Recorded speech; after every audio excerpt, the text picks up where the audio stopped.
Dear Papa Dudut, magandang araw po sa inyo, Papa Dudut. Ako po si Adela.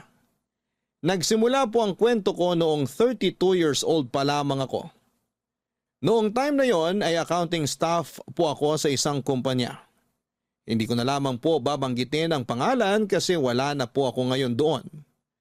Pinalaki po ako ng tatay ko na isang single dad. Iniwan kami ng nanay namin sa kanya noong 5 years old pa lamang ako. 5 kaming magkakapatid at ako ang pangalawa. Yung panganay namin ay nagtatrabaho sa Thailand at teacher siya roon. Ako naman ay nakatira noon sa bahay ng stepmom ko na si Tita Des. Kasama ko roon ang mga nakababata ko pang kapatid. May kaya si Tita Des. Mataas ang posisyon niya sa kumpanyang pinagtatrabahuhan nila ni Papa. Si Papa naman ay management consultant. Yung bahay namin dati ibinenta na lamang ni Papa. At yung pinagbentahan ay nilagay niya sa savings account naming magkakapatid. Papa Dudut, dahil lumaki ako sa komportabling buhay, nahilig ako sa mga party. Hindi rin ako nakipag-boyfriend noon kasi puro hookups lamang ang gusto ko. Takot ako noon sa commitment at wala rin akong plano na magkaroon ng pamilya pagdating ng araw. Nakakahiyaman pong sabihin pero napaka-wild ko po noon. Nasubukan ko nang makipagtalik sa 2 lalaki at every week ay iba-iba yung mga nakakasama kong lumabas. Alam yon lahat ni Papa pero hinayaan niya lamang ako dahil adult na raw naman ako. At alam ko na raw kung ano ang ginagawa ko. Hindi naman siya nagkukulang sa mga paalala pero sadyang matigas lang ang ulo ko ng time na yon. Matagal-tagal akong hindi nakapag-party at sumama sa iba't ibang lalaki noong naoperahan ako dahil sa appendicitis. Bumaba rin noon ang self-esteem ko nung nagkaroon ako ng malaking peklat dahil sa operasyon. Mga ilang buwan din na hindi ako sumasama sa mga kaibigan ko. Until one night, Papa Dudut, hindi ako nakatanggi sa imbitasyon ng best friend kong si Yuna. Nasa bar kami noon at may nakilala akong lalaki, si Arwin. As usual ay lumabas po kami pero imbes na sa hotel kami pumunta, nagulat po ako nang doon niya ako dinala sa bahay niya.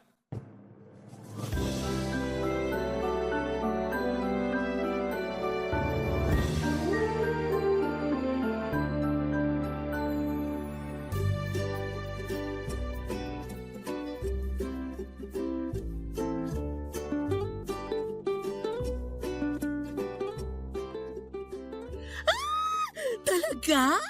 Sa bahay ka niya dinala? Shucks! Napakahaba talaga ng hair mo, bakla! Mahaba talaga. Pati yung ano. Ang swerte mo naman! Sana tinawagan mo ko para nakijoin ako sa inyo. Gaga, may rule tayo, di ba? Na bawal mag-share ng kalandian. Hindi ko naman yun nakakalimutan. Di ka talaga mabiro. Kasi mukhang bet na bet mo yung guy na kasama mo last night. So, how's the performance? It's a 10. At alam mo ba, siya pa lang yung pinakamabait na nakaduko. Talaga?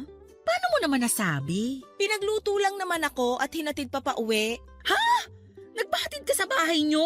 Syempre hindi. Hindi siya exempted sa rules ko pagdating sa one night stand thingy ko, no? Hindi ko pa rin binigay sa kanya yung totoo kong pangalan. Sabi ko, Ella yung pangalan ko. Saan ka nagpahatid? Sa mall ako nagpahatid. Nagdahilan na lang ako na may kailangan pang bilhin bago umuwi. Gusto pa nga niya ako samahan eh. Sana nagpasama ka. Nagdahilan nga lang, di ba? Saka hanggang doon na lang talaga yung oras namin na magkasama. Sayang naman. Sana tinodo mo na. Kinilala mo na dapat. Tapos ano, aabot kami sa talking stage. At sunod nun, manliligaw na siya. At yun yung pinakaayaw ko mangyari eh. Maglalaro na kami ng mahal-mahalan. Yak! Kadiri naman yung ganun. Makayak naman to. Allergic ka lang talaga sa commitment kaya ka ganyan. Ay, sa ginagawa mo, Baka inuugat ka na, wala ka pa ring boyfriend. Hindi lahat ng babae kailangan ng boyfriend. Mas masaya ako na ganito kalaya. Uy, pero aminin mo, kinakabahan ka rin after ng encounter mo sa mga lalaki mo. Kasi, what if may sakit sila at nahawaan ka? Kaya dapat, magkaroon ka na ng isa sa mga nakasama mo dati. Or pwedeng maghanap ka ng bago. Gawin mong FOBO. Parang ang boring naman nun. Isa lang talaga. Baka madali kaming magkasawaan sa isa't isa. Ang sabihin mo, hindi ka lang talaga kontento sa iisang lalaki. Naku ha? Baka kasing luwang na ng wristband yan. Hoy, grabe! Napaka-OA naman nun. Pero seryoso, wala pa ba tayong planong magtino? I mean, baka kasi kung kailan natin maisipang magkaanak, saka naman hindi na pwede. Alam mo naman tayong mga babae, dumarating sa menopausal stage. Ayoko pang magkaanak. Parang hindi pa kasi talaga ako ready sa ganung responsibilidad. Saka alam mo naman yung sweldo ko, sarili ko pa lang yung kayang buhayin. 18,000 monthly, hindi pa pwede sa may anak. Gets naman kita, lalo na dito tayo nakatira sa city. Mas mataas ang cost of living. Kung nasa 30K siguro yung sweldo, carry na. 30K? Paano yung rent at utility bills? Konti lang matitira sa 30K after mag-grocery. Ay, oo na, huwag ka na lang mag-anak. Lumandi ka na lang.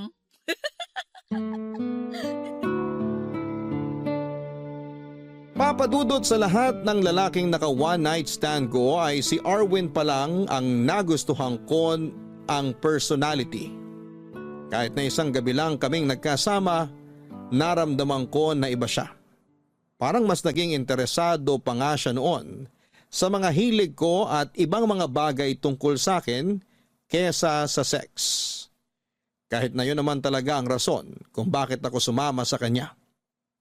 Pero kahit mabait siya, gwapo at gentleman, hindi pa rin siya exempted sa mga rules ko pagdating sa one night stand. Sa mga sumunod na araw, pinagsisihan ko na hindi ko man lang naitanong ang buong pangalan ni Arwin para na-stalk ko man lang siya sa Facebook. Para sana kapag naisipan ko pang makipagkilala sa kanya ay madali na lang sa akin. Pero inunahan din ako ng takot noon. Sa unang tingin ko pa lamang kasi kay Arwin ay para siyang yung lalaki na date to marry. Iba lang yung case namin kasi hindi naman matatawag na date yon. Feeling ko kasi noon ay parang mawawala na yung excitement sa buhay ko kapag committed na ako. Kaya hindi talaga ako sumugal sa isang relasyon.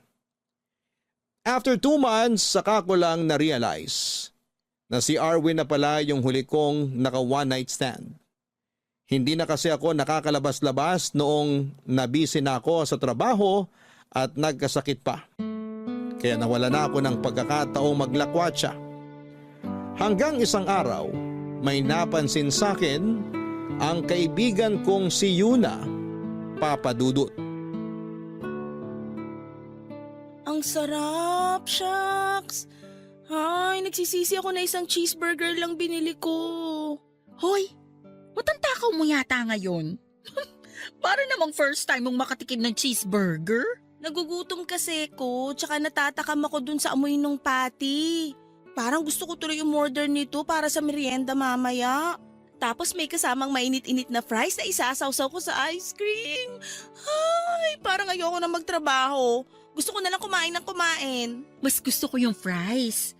Di kasi ako mahilig sa burger. Uy, mag-share ka mamaya ah. Uy, ano ka ba? Sa akin lang yun. Kulang pa yun sa akin eh. Bakit ba kasi gutom na gutom ka, girl?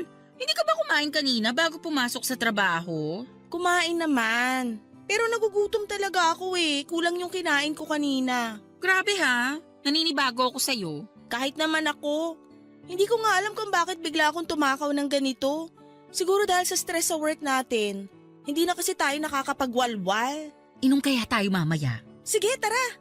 Pero konti lang ha. May pasok pa tayo bukas. Joke lang. Ayokong uminom ng bitin. Sa weekend na lang. Okay, sabi mo eh.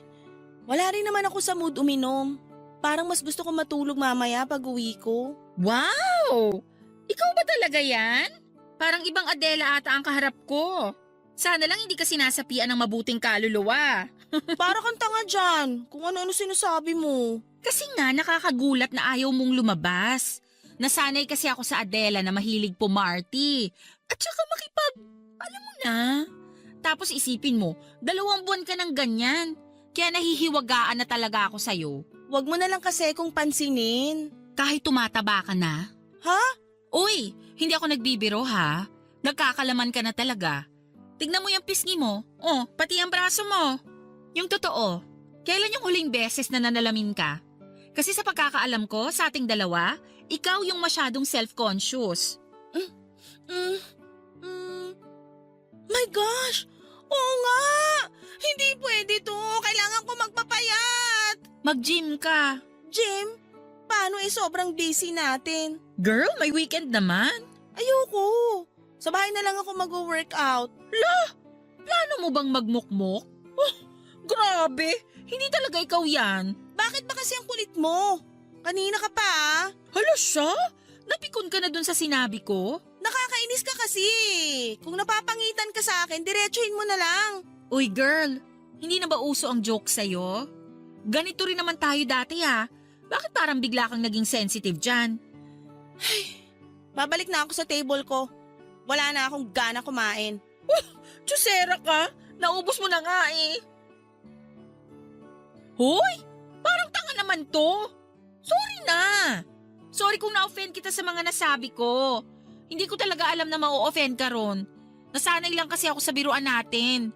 Kaya pasensya ka na. Sige na, hayaan na natin yun. Pero gusto ko na talaga bumalik sa table ko. O sige, basta okay tayo ha. Oo naman. Pasensya ka na rin. Nadala lang ako ng inis ko kanina. Papa Dudut, hindi ko alam kung bakit gano'n na lamang ang inasal ko sa kaibigan kong si Yuna. Hindi naman ako gano'n ka-sensitive noon sa kahit ano pang sinasabi niya. Nasasakyan ko pa ang mga biro niya pero noong time na yon, hindi ko maintindihan ang sarili ko. Mabuti na lang at likas na mabait si Yuna kaya nilawakan na lamang niya ang pangunawa niya pagdating sa akin. Pero pag uwi ko noon sa bahay, napag-isip-isip ko ang mga sinabi ni Yuna. Habang nasa kwarto ako noon at nakaharap sa malaking salamin, saka ko lang napagtanto na totoo nga ang mga sinabi ni Yuna. Tumataba na ako, pinisil-pisil ko ang braso ko na ayaw kong tumaba noon. Pero sa pagkakataong yun ay wala na akong magawa dahil nandun na yon. Medyo nagkaka-double chin na rin ako. Kaya inatake na naman ako ng insecurities ko sa sarili ko dahil sa pagbabagong yon ang katawan ko. Pwede naman ako mag-gym o kaya ay maglaan ng oras para mag-workout araw-araw. Pwede rin akong mag-diet pero ewan ko ba Papa Dudut. Wala akong ka-interes na gawin yon. Na-insecure ako sa itsura ko pero nawalan din ako ng gana sa mga ginagawa ko noon para ma-maintain ang magandang katawan. At sa pag-iisip ko po noon, bigla na lang akong namutla nang may isa pa akong napagtanto, Papa Dudut. Grabe ang kaba ko. Nang ma-realize kong 2 buwan na pala akong hindi dinadatnan, Papa Dudut. Papa Dudut, anemic ako at aware din ako na meron akong PCOS. Nalaman ko yon noong nagpa-check up ako bago pa man maoperahan dahil sa appendicitis. Kaya normal na sa akin ang ma-delay ang period ko. Isa pa ay nagpipills din ako pero after ng operasyon ay hindi na ako nakapag-take noon. Isa pa Papa Dudut nang maalala ko kung gaano kami kapusok ni Arwin. Nang gabing may nangyari sa amin ay bigla akong na-paranoid. Hindi ko kasi maalala kung gumamit ba siya ng proteksyon o hindi noong time na yon. Inis na inis ako sa sarili ko dahil hindi ko nagawang maging responsable sa huling beses na lumandi ako. Alam ko na dapat ang gagawin ko pero dahil sa sweetness at kabutihang ipinakita noon sa akin ni Arwin ay parang nalunod na lamang ako sa presensya niya. Parang nawala na lang noon lahat ng mga bagay na inaalala ko. At narealize ko lang na nangyari pala yon sa akin kung kailan ilang buwan na mula nang may mangyari sa amin. Posibleng buntis ako, Papa Dudut. Kaya naman nagpiti ako kaagad ng araw na yon at hindi ako makapaniwala sa naging resulta. Namutla ako nang makita ang 2 pulang linya sa pregnancy test na hawak ko. Ilang beses ko pang inulit yon. Pero iisa lang ang naging resulta. Hanggang sa naisip ko nang kumonsulta sa isang OB. Wala muna akong pinagsabihan noon dahil hindi ako handa sa magiging reaksyon ng pamilya ko at ng kaibigan ko, Papa Dudut.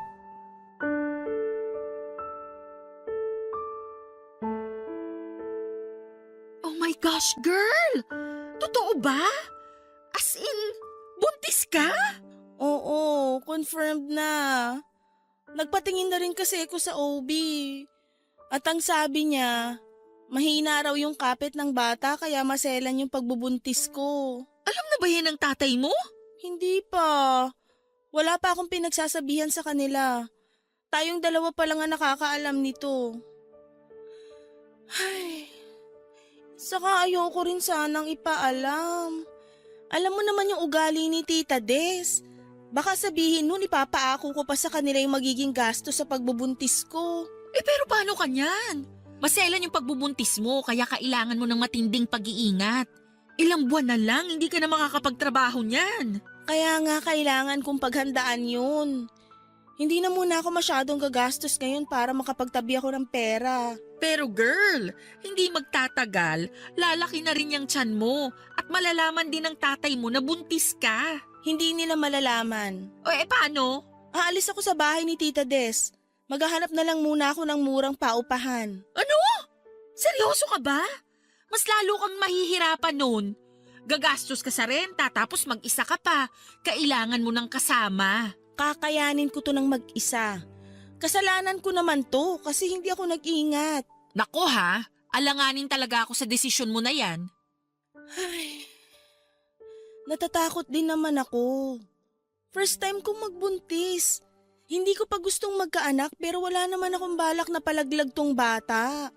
Malaking kasalanan yun. O dyan naman ako proud sa'yo. Kasi kahit malandi ka, matino kang mag-isip pagdating sa bata. Gaga ka talaga. Pero, kakailanganin ko yung tulong mo ha. Sure, sabihan mo lang ako kung anong magagawa ko for you. Andito lang ako lagi. Basta, ninang na ako agad ng anak mo ha. Oo naman. Kung gusto mo maging second mom ka pa niya eh. Ay, gusto ko yan! Nga pala, kung kailangan mo ng murang paupahan, matutulungan kita dyan. Talaga? Oo, may paupahan yung tita ko. Pwede ko siyang kausapin para i-reserve yung bakanting kwarto ron. Bahay yun ha, marami kang kasama ron. Pero all girls naman, kaya wala kang dapat alalahanin. Sige, sabihan mo ko kung magkano yung rent para mapaghandaan ko. May laman pa naman yung savings account ko kaya may magagamit pa ako kung sakali. Pero mas maganda kung kakausapin mo muna yung tatay mo. Para hindi siya mabigla na aalis ka ng bahay ng tita Des mo. Kakausapin ko naman talaga siya. Pero hindi pa lang talaga pwedeng sabihin yung dahilan kung bakit ako lilipat. Basta kapag kailangan mo ng tulong, huwag kang mahihiyang magsabi sa akin. Kahit sa pera pa yun, basta meron ako, pahihiramin kita. Thank you ha. Sobrang supportive mo talaga sa akin. Sana ganyan ka pa rin hanggang sa makapanganak ako. Kahit hanggang sa lumaki na yung anak mo, andito pa rin ako. Best friends nga, di ba? Iiyak na ba ako? Uy, gaga. Ayoko ng mga iyak-iyak na yan. Alam mo naman yun eh. Pero ikaw, kailan ka magkaka-baby? Ay nako, tigilan mo ako sa mga tanong na ganyan. Wala pa nga makabuntis sa akin eh. Tumatanda na kasi tayo. Isipin mo, kung sa mga susunod na taon ka pa magkakaanak, ang tanda mo na kapag nag-college na yung anak mo. Kakayanin mo pa kaya siyang suportahan nun? Hoy, ano ba? Huwag mo nga akong i-pressure. Kailangan mo na talagang ma-pressure. Kung ako sa'yo, damayan mo na ako sa pagbubuntis ko.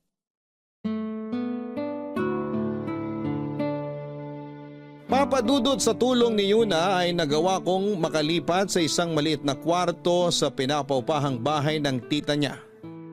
Mabait naman ang tita niya at madali ring kausap. Binigyan pa nga po ako noon ng discount dahil swerte raw ako kapag may tenant na buntis. Natuwa ako dahil bukod sa safe at malinis naman ang tinutuluyan namin ay friendly rin ang mga kapwa ko tenant. Mas excited pa sila noon na makalabas ang baby ko kesa sa akin.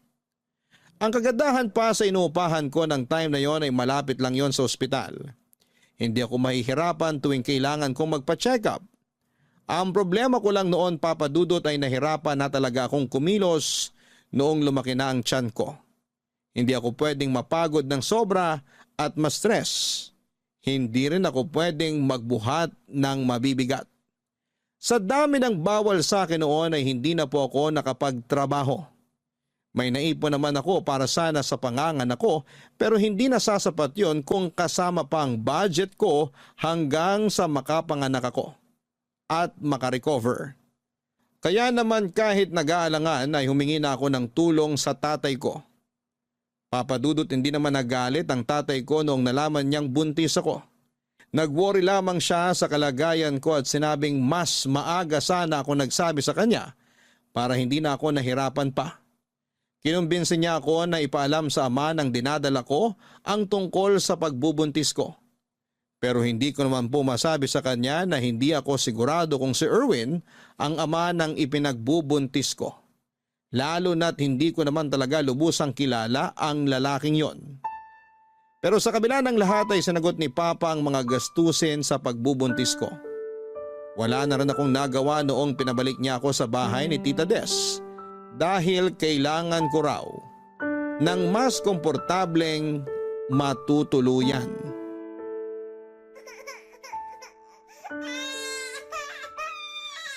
Tahan na, baby.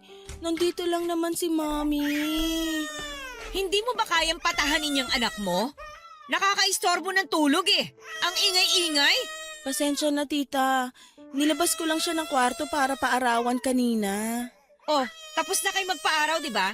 Eh di bumalik na kayo rin sa kwarto mo at kung pwede, magkulong na lang kayo maghapon para hindi ko marinig yung kaingayan ng anak mo. Pasensya na po talaga, tita. Ngayon pa lang kasi ako nakapag-alaga ng bata kaya naninibago rin ako. Hayaan niyo po, kapag nasanay na ako, hindi na kayo maiistorbo sa iyak ni Sevi. Eh kailan pa yon? Kasi naman lalandi-landi, hindi naman pala handa sa pagiging ina. Kaya po ba hindi na kayo nagkaanak? Kasi hanggang ngayon hindi pa rin kayo handa? At bakit naman ako nasali sa usapan? Wisit ka! Kayo po unang na personal, tita. Sinusubukan ko naman pong makisama ng maayos sa inyo pero kung tratuhin nyo kami ng anak ko, parang sampid lang kami rito. O bakit? Hindi ba totoo naman? Buti nga sa'yo na mismo nang galing eh. Gumagastos naman din po ako rito sa bahay. Saka hindi naman po pera nyo ang ginagastos namin. Kay Papa yon. Yung pera ng papa nyo, pera ko na rin. Paano naman nangyari na conjugal yun hindi nga po kayo kasal? Kahit na!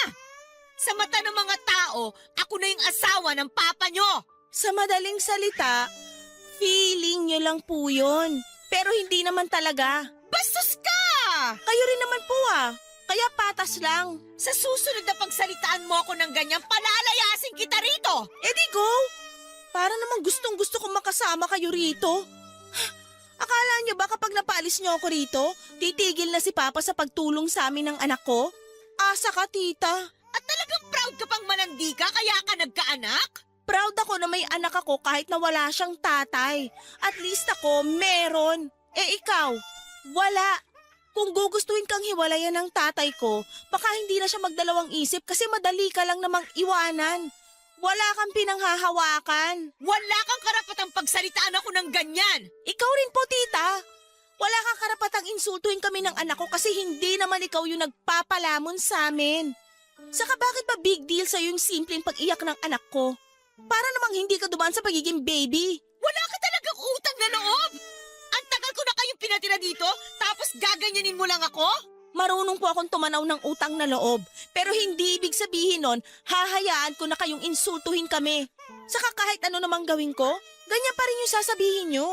Kasi alam ko naman na sa simula pa lang, napipilitan lang kayo na patuluyin kami rito dahil kay Papa. Pero alam nyo, tita, kapag nalaman ni Papa na hindi nyo gustong nandito kami, baka maghanap na siya ng ibang bahay. Tapos, hindi ka na niya uwian kasi mas gusto niya kaming makasama. Lalo na ngayon na may apo na siya. Gustong gusto niya kasi na may baby siyang nakikita. Kaya kapag wala na kami rito, bihira na rin kayong magkakasama. Alam mo, buwisit ka sa buhay kung babae ka! I feel the same, tita.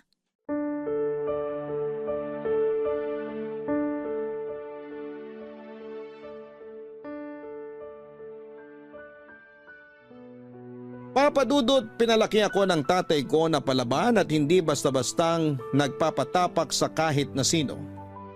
Kaya naman hindi ko na napigilan ang sarili kong patulan si tita sa ginawa niya. Sa totoo lang, hindi naman kami pabigat sa bahay niya ng time na yon. Ginagamit ko pa rin naman ang naipon ko sa pagtatrabaho. Pero hindi ko rin tinatanggihan ang mga ibinibigay ni Papa para sa anak ko. Masasama kasi ang loob niya kapag tinanggihan ko yon. Ang katwiran niya kasi kahit naman daw kaya ko nang magtrabaho, tatay ko pa rin siya kaya magbibigay siya hanggat kaya niya. Doon po ako hanga kay Papa. Kung sa pagiging responsableng ama lang naman po ang usapan ay ilalaban ko talaga siya. Sa kabila ng hindi namin pagkakaunawaan ni Tita Des, ay nanatili kami sa bahay niya. Gaya ng gustong mangyari ni Papa. Noong nakarecover na ako ay plano ko sanang kumuha na lamang muna ng mag-aalaga kay Sevi para makapagtrabaho ako ulit. Pero hindi po pumayag ang tatay ko. Hintayin ko raw muna na mag 3 years old si Sevi para komportable na akong iwanan siya sa ibang tao. Mahirap daw kasing ipagkatiwala ang bata kung baby pa lamang at ibang tao na ang nag-aalaga.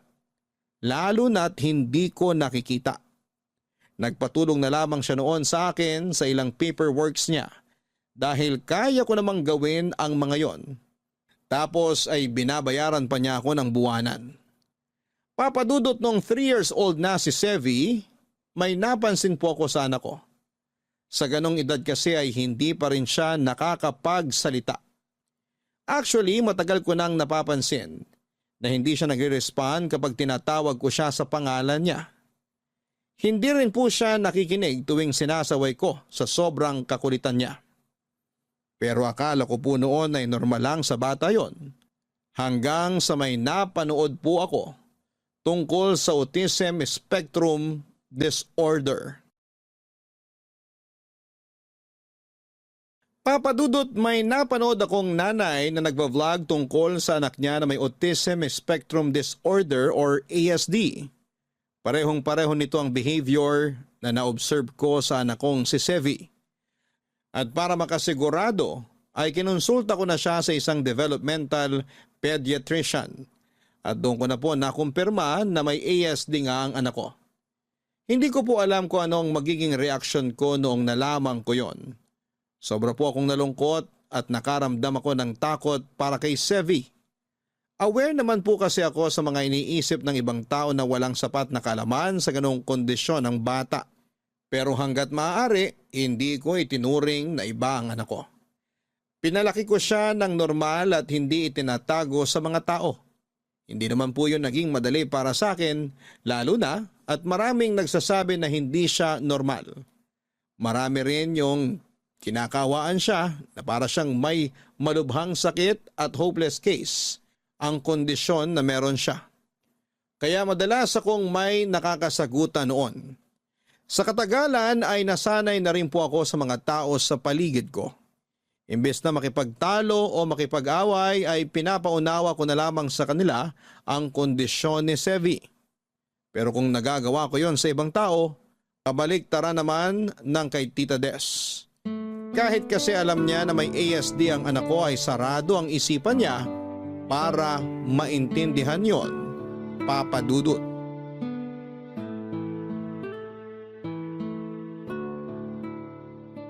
Ay, salamat. Nakatulog din si Sevi.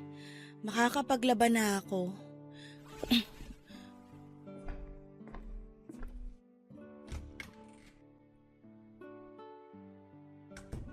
Oh, nandyan ka na pala. Kanina pa ba kayo nakauwi? Kani-kanina lang po, tita. Ay nako, dapat kasi hindi mo na inilalabas yung si Sevi. The more na na-expose yan sa ibang tao, the more na nabubuli yan. Tita, na-appreciate ko naman po yung concern nyo. Pero alam ko naman po yung ginagawa ko. Sinasanay ko siya para mamuhay kagaya ng ibang bata. Hindi ko naman siya pwedeng ikulong na lang dito sa bahay at itago para protektahan. Hindi po ganun yun. O edi ikaw na yung marunong. Sana all, palabas-labas lang, pasyal-pasyal. Kung makagastos, akala mo naman may trabaho. Tita, please. Nagsisimula na naman po kayo. Matagal na ako nagsimula. Papunta na nga tayo sa ending eh. Anong ibig niyo sabihin? Eh kasi, ako na mismo magsasuggest sa tatay mo na paalisin na kayo rito. Masyado na kasi kayo masakit sa mata. Pumapangit yung umaga ko kapag nakikita ko kayo. Eh di pumikit ka. Hindi mo na ako madadala dyan sa pamimiloso po mo, no? Maghintay ka lang. Mapapaalis ko na rin kayo rito. Ganon? Eh di good luck po, tita. Wait ko yan, promise. Alam mo, bakit kaya hindi mo hanapin yung tatay ng anak mo? Pamalay mo, panagutan ka kahit malaki na si Sevi. Tsaka sa kondisyon niya, mukhang kailangan niya talaga ng tatay eh. Kaya ko naman palakihin si Sevi nang ako lang yung magulang niya. Kaya mo nga. Pero yung kondisyon ng anak mo, kaya mo pa bang i-handle? Ay, sayang si Sevi. Ang pogi pa namang bata. Ano? Paano naman siyang naging sayang? Eh kasi kulang-kulang yung anak mo eh. Kailangan pa bang sabihin yun para maintindihan mo, Adela? Paglaki niya, baka walang magkagusto dyan. Hindi kasi siya normal eh. At sa tingin nyo, normal kayo sa lagay na yan? Ang kitid ng utak nyo. Pinaliwanag ko na sa inyo yung kondisyon ng anak ko, pero anong magagawa ko kung sadyang mahina kayong umintindi? Kahit anong paliwanag pa ang gawin mo, hindi pa rin mababago no na hindi normal yung anak mo. Kaya alam mo ko ako sa'yo, ilayo mo siya sa akin at sa ibang tao para hindi siya masaktan. Doon kayo! Far away! Okay na sana kung nagmamalasakit lang talaga kayo eh. Pero matagal nang malinaw sa akin yung motibo nyo, kaya tigil-tigilan nyo ako, tita. Yun nangyari sa anak mo, alam mo sa tingin ko, karma mo yun. Kasi sa sobrang kalandian mo, yan na nangyari. Hindi ka kasi nakukontento sa isang lalaki, di ba? Parang ikaw din nung bago ka napunta sa tatay ko. Kung hindi naman naging kayo, hindi rin magbabago yung buhay nyo, di ba? Saka yung sinasabi mong karma, para lang yun sa mga kagaya nyo. Wala naman akong niloko at sinirang relasyon sa ginawa ko noon. Isa pa, hindi ko tinuturing na malas sa buhay ko si Sevi. Kahit dumating siya sa panahong hindi pa ako handa, minahal ko siya ng buong buo bilang anak ko. Blessing nga siya sa akin eh. Nagbago yung pananaw ko sa buhay nang dahil sa kanya. Eh kayo, kaya siguro hindi pa nagbabago yung pananaw nyo kasi hindi nyo nga naman naranasan maging ina. Papadudot yun na ang huling beses na nagkasagutan kami ni Tita Des. Umalis kami sa bahay niya hindi dahil sa pinapalayas niya kami, kundi dahil gusto kong palakihin ang anak ko sa magandang environment at hindi sa may kabahay kaming ganon kasama ang ugali. Hindi kasi ako nakakapagpigil tuwing harap-harapan niyang iniinsulto ang anak ko. Ayaw ko naman na lumaki ang anak kong naririnig palagi ang pagtatalo namin ni Tita Des. Ayaw sana ni Papa na umalis kami pero ipinaliwanag ko sa kanya ang sitwasyon namin ni Tita Des para maintindihan niya ang desisyon kong yon. Dahil wala pa naman akong trabaho, nang hiram na lamang muna ako kay Papa ng gagamiting panimula. Nangako ako sa kanya na babayaran yon paunti-unti kapag nagkaroon na ako ng trabaho. May narekomenda sa akin si Yuna sa Makati. Nakahanap siya roon ng 1-bedroom apartment. Dahil sa sitwasyon ng anak ko, naghanap na lamang ako ng home-based jobs hanggang sa matanggap ako bilang virtual bookkeeper. Hindi man kalakihan ng sweldo ko noong una ay sumasapat naman yon para sa gastusin namin ni Sevi. Kumuha na lamang ako ng taga-alaga niya para may magbabantay sa kanya kapag oras ng trabaho ko. Papadudot, bukod sa trabaho ko ay naghanap po ako ng isang side hustle. Naging affiliate ako ng isang shopping platform at naisip ko rin pong mag-online selling ng mga ukay pero branded na damit. Wala na po akong naramdamang hiya o kaartihan noon dahil kung hindi ako didiskarte ay walang mangyayari sa amin ni Sevi. Nakakapagod at nakakadrain ang ginagawa ko noon. Hindi ko na naisip na maglakwatsa at hindi na rin po ako nakakabili ng mga bago kong gamit sa kagustuhang makaipon para sa future ng anak ko. Bala ko po kasi siyang i-enroll sa school para sa may kondisyong kagaya niya. May kamahalan lamang yung tuition kasi private pero malaking tulong naman yon sa progress ni Sevi.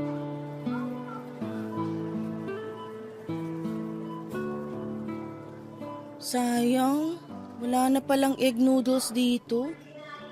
Favorite pa naman yun ni Sevi. Miss, kung gusto mo, sa'yo na lang tong isa. Dalawa naman yung nakuha ko eh. Favorite ko rin kasi to. Sure ka? Arwin? Wow, kilala mo pa pala ako.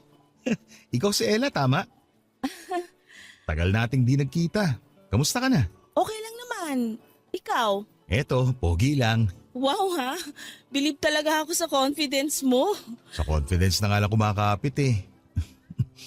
Mukhang marami-rami kang pinapamili ah. Tulungan na kita maghanap ng mga bibilin mo para mabilis ka matapos. Ha?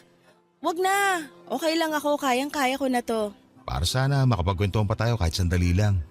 Ngayon lang naman to. Kasi paglabas natin dito, siguradong di mo na ako papansinin.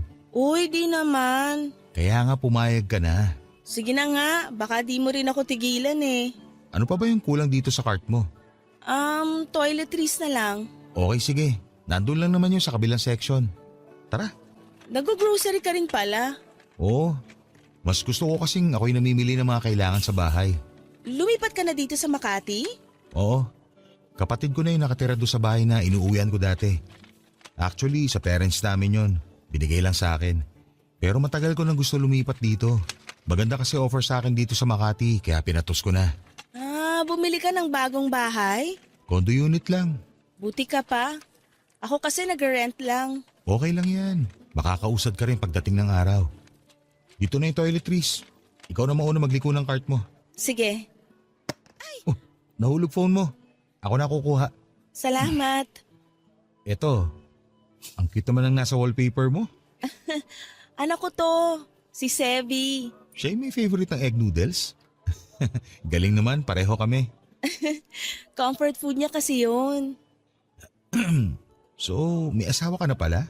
Wala, single mom ako. Gusto ko sanang itanong kung bakit pero baka hindi ka komportabling sagutin yun. Kaya wag na lang. Wag na nga. Ayoko rin kasing pag-usapan.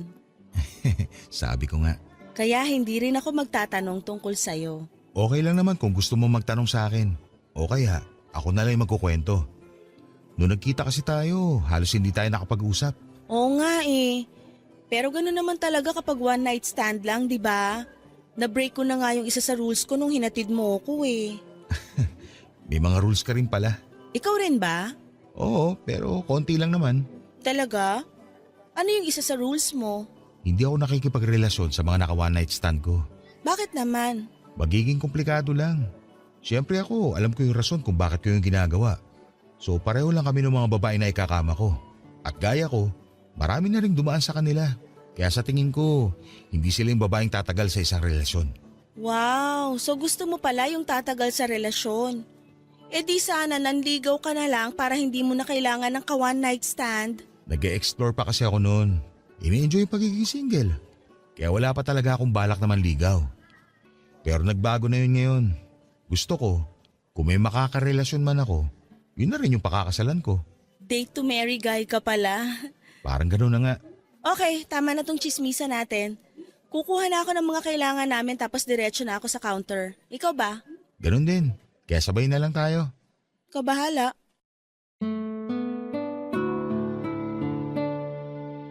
Papadudot, kahit umiwas ako noon sa usapan tungkol sa ama ni Sevi, ay hindi ko na napigilan ang pagtatanong ni Arwin.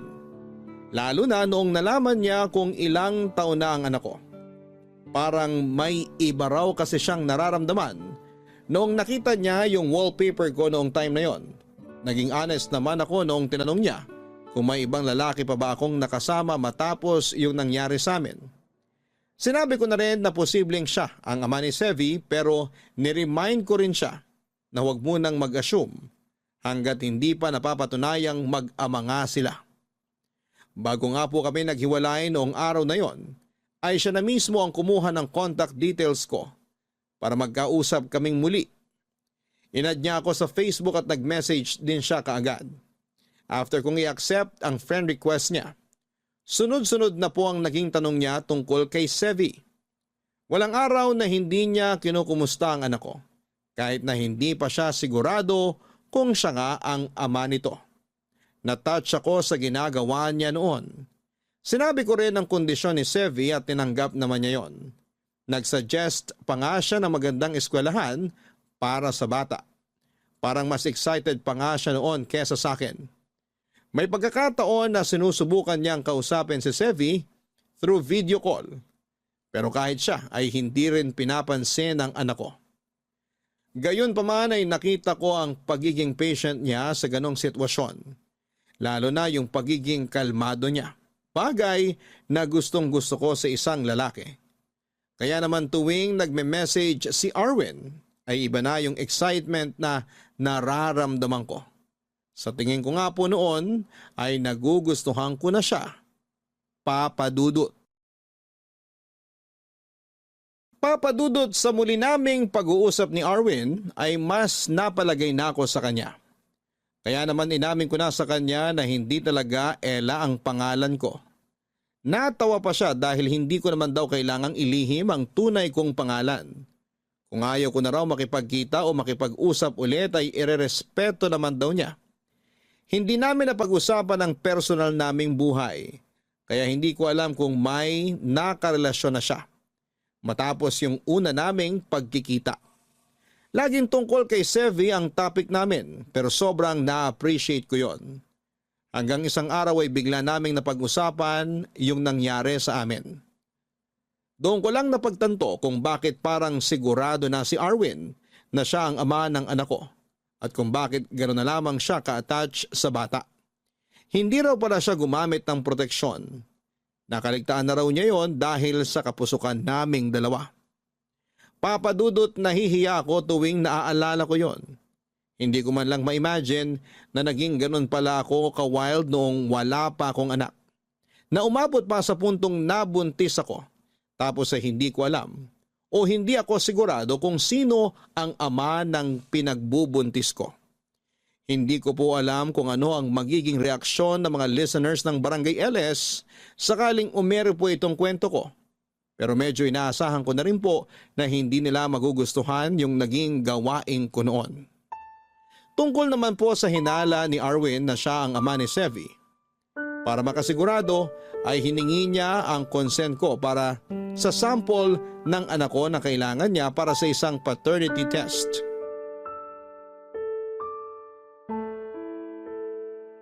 Okay ka lang ba? Oo naman. Ikaw nga dapat tanungin ko niyan kasi hindi mo pa binubuksan yung envelope. Gusto ko kasing sabay tayo makaalam ng resulta. Ikaw na ba magbubukas o ako na lang? Ako na lang. Okay, buksan mo na. Ay, sana positive. Kabado ka pa rin, no?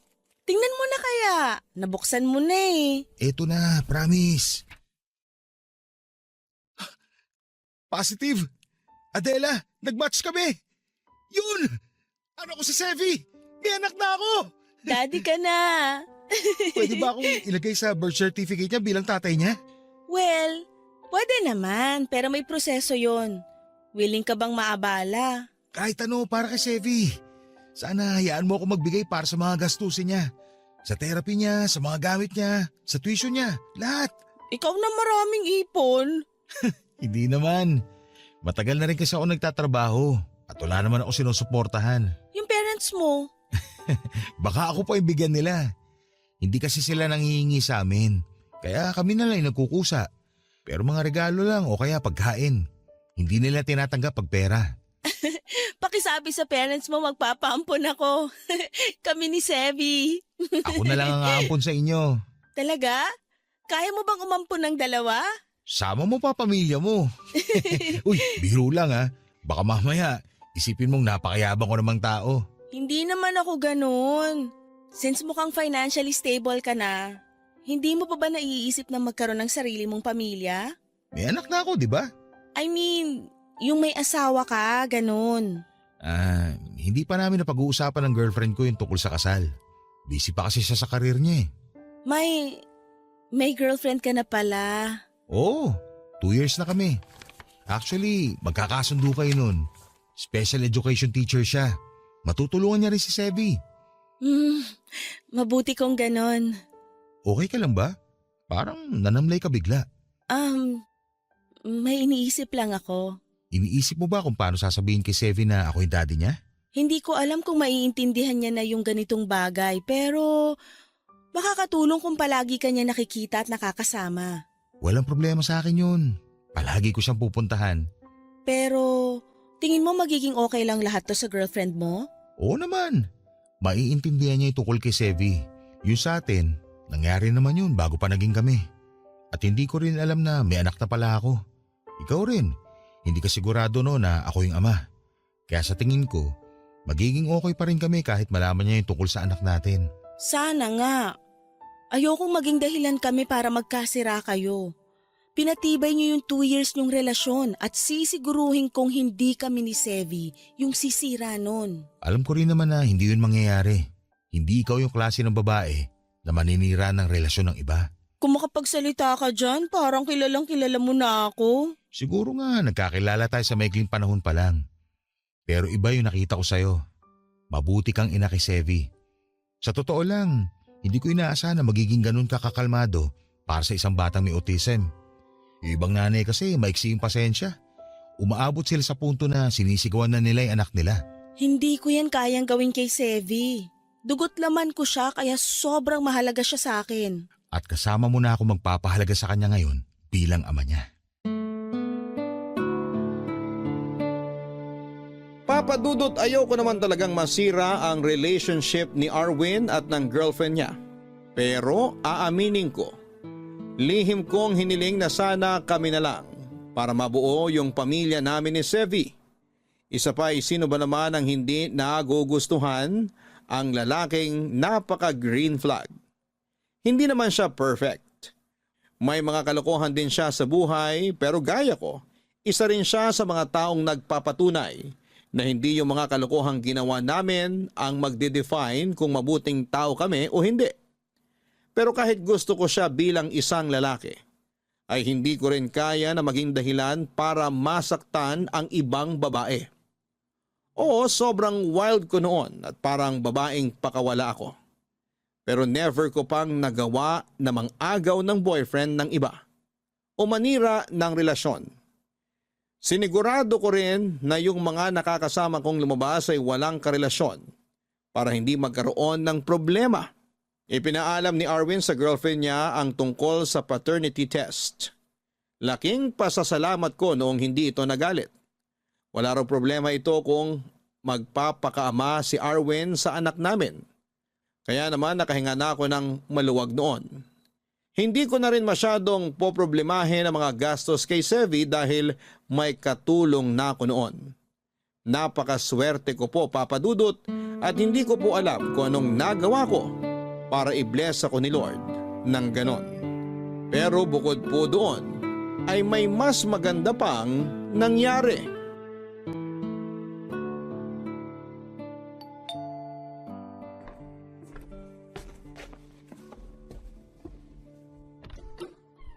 Arwin, ikaw pala. Pasok ka. Salamat. Si Sevi. Nasa kwarto, naglalaro. Aga mo ngayon ah. Saka parang ang dami mo namang dala. Nag-grocery na ako para sa inyo ni Sevi. Lapag ko na rito ha. Aba, kaya pala nagtatanong ka kung anong mga pagkain yung gusto niya ha. Pero kaya ko namang mag-grocery. Hindi mo na kailangan gawin yan. Masyado ka ng maraming ginagawa para kay Sevi. Hayaan mo na ako. Hindi naman to araw-araw eh. Tuwing pupuntahan ko lang naman siya. Oo na, hindi rin naman kita mapipigilan eh. Oo nga pala, kaya rin ako nandito para ipagpaalam si Sevi bukas. Para saan? Isasama namin sana siya mamasyal, kung okay lang sa'yo. Oo naman, okay lang sa akin yun. Bakit naman hindi? Baka kasi may nauna na kayong lakad. Tsaka ayoko naman basta-basta na lang kunin ko dito si Sevi kung kailan ko lang maisipan. Mas maganda kung ipagpapaalam ko muna. Salamat ha. Hayaan mo, hindi kita pagbabawalan na hiramin siya. Pwede mo siyang ipasyal lang kayong dalawa lang o kaya kasama yung girlfriend mo. Walang kaso sa akin yun. Pero sa susunod, kasama ka na. Tayong 4. Para makita ni Sevi na mas malaki na yung pamilya niya. Gusto ko yan. May isa pa nga pala akong ipagpapaalam sa'yo. Ano yun? Nagpaplano na kasi kami ng girlfriend ko na magpakasal eh. Talaga? Magpapakasal na kayo? Oo. Kung papayag ka sana, kukunin naming ring bearer si Sevi. Sure! Okay na okay nga sa akin yun eh. Okay ka lang? Bakit parang naiiyak ka? Masaya kasi ko na may tatay siya na kagaya mo. Yung hindi siya ikakahiya. Hindi ka natatakot na isama siya sa labas, na ipakilala siya sa ibang tao na anak mo siya. Sobrang sarap sa pakiramdam na proud ka na anak mo si Sevi. Sino ba namang hindi magiging proud daddy na isang batang masarap mahalin? Mahal na mahal ko si Sevi, Adela. Thank you, Arwin. Thank you kasi dumating ka sa buhay namin. Hindi mo lang binigay yung sarili mo sa kanya bilang ama. Binigyan mo rin siya ng malaking pamilya na magmamahal sa kanya. Nabanggit na rin naman yung malaking pamilya. Excited na yung mga magulang ko na makita si Sevi. Pati na rin ikaw. Kaya minsan, imbitahan ko kayo sa bahay. Kaya sana makapunta kayo. Makakatanggi pa ba ako? Pamilya mo na yun eh. Natin, Adela. Yung pamilya ko, pamilya nyo na rin ni Sevi. Basta ha, kapag ako naman yung nag-invite sa inyo para makilala nyo si Papa, bawal din kayong tumanggi. Ipupusta ko mga daliri ko. Walang tatanggi sa pamilya ko, Adela. Siguraduhin mo lang, kasi baka ikasal ka na putol yung mga daliri mo. Saan pa susuot yung wedding ring? Alam mo, si Raulo ka rin bumanat eh, no? Hoy, mas malala ka, no? Oo na. O siya, punta ako muna si Sevi sa kwarto. Magkakalat kami, ha? Basta marunong ka rin maglinis, makakalabas ka pa ng buhay rito.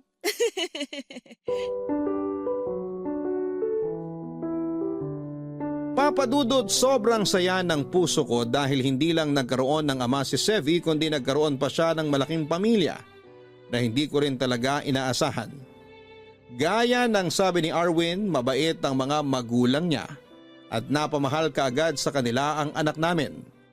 Natuloy ang kasal ni Arwin at ng girlfriend niya pero kahit na mag-asawa na sila, hindi pa rin siya nawawala ng oras para kay Sevi.